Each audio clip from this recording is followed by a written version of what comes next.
अध्याय 2 का प्रश्नावली 2.2 प्रश्न पहला है, निम्न द्विघात बहुपदों के शून्यक ज्ञात कीजिए और शून्यकों तथा गुणांकों के बीच संबंधों की सत्यता की जांच कीजिए।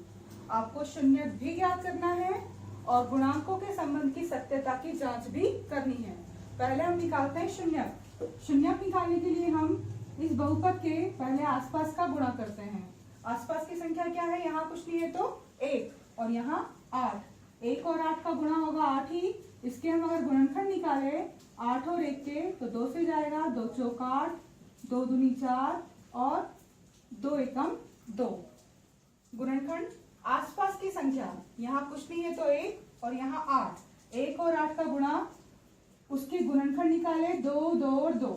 अब हमें इससे मतलब नहीं है, हमें सिर्फ ये जो गुणनखंड आए हैं 2, 2 और 2, इनको ऐसे जमाना है कि जोड़ने और घटाने पर 2x आए और गुणा करने पर आसपास की संख्या मतलब कि 8 आ जाए।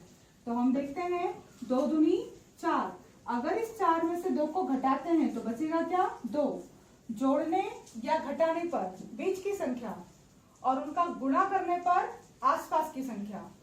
तो 4 में से अगर 2 घटाते हैं तो बचेंगे 2 और अगर गुणा करेंगे 4 में 2 का तो आएगा 8। गुणा करने पर आसपास की संख्या, जोड़ने या घटाने पर बीच की संख्या।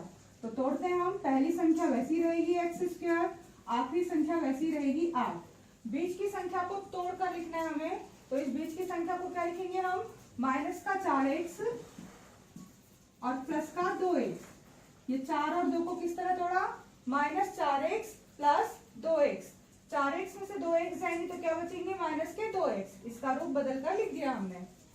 और अगर इनका गुणा करेंगे हम तो 4 दूनी 8 और x का वर्ग, आसपास का गुणा आ जाएगा। अब बनाना है हमें 2, 2 के जोड़े। जोड़े बनाने के बाद हमें निकालना है कॉमन। यहां से कॉमन क्या निकलेगा? x का वर्ग था, 1x बाहर तो 1x अंदर, यहां से x बाहर निकला तो बचा 4, x कॉमन निकल गया। यहाँ कॉमन x नहीं है दोनों के पास तो यहाँ 2 का पहाड़ा है, 2 एकम 2 और 2 चौक 8। इसका मतलब यहाँ से हम 2 बाहर निकाल सकते हैं। तो 2 के साथ x और 2 चौक 8, ये हमेशा एक जैसे आएंगे गुणनखंड। x - 4, x - 4। इसको हमने लिखा एक बार x - 4, बाहर क्या बचा है? x + 2, उसको लिखा x + 2। हमें निकालना क्या है? इनके बहुपद के शून्यक। बहुपद के शून्यक।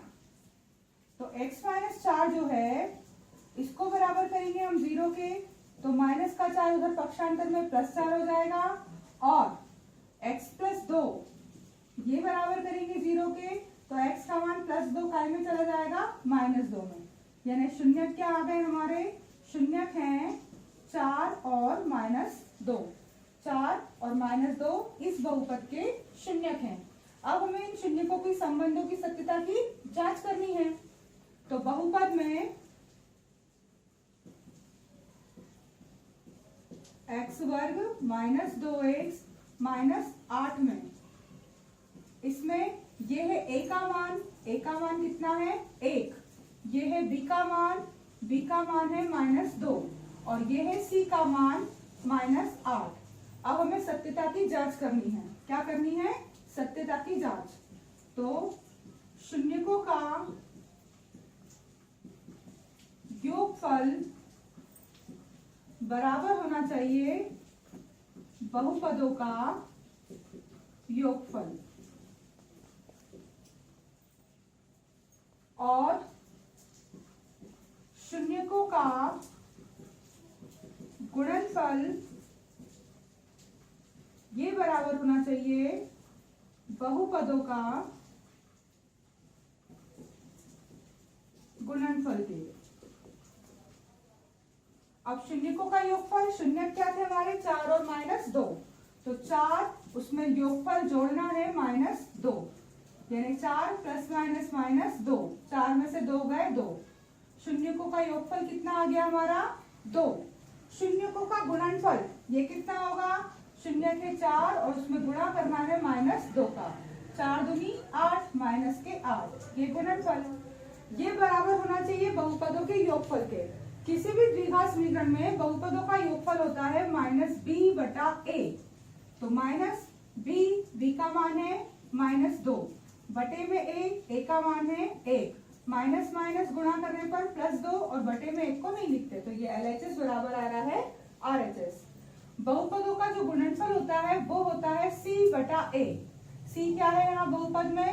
-8 और बटे में a 1, यानी -8 बराबर -8। तो ये हो गए संबंधों का सत्यापन। किसी बहुपद के पहले हमने क्या निकाले? शून्य। उन शून्यकों से फिर शून्यकों का योग बहुपदों के योगफल के बराबर, शून्यकों का गुणनफल बहुपदों के गुणनफल के बराबर। ये इनके संबंधों की सत्यता की जांच हुई।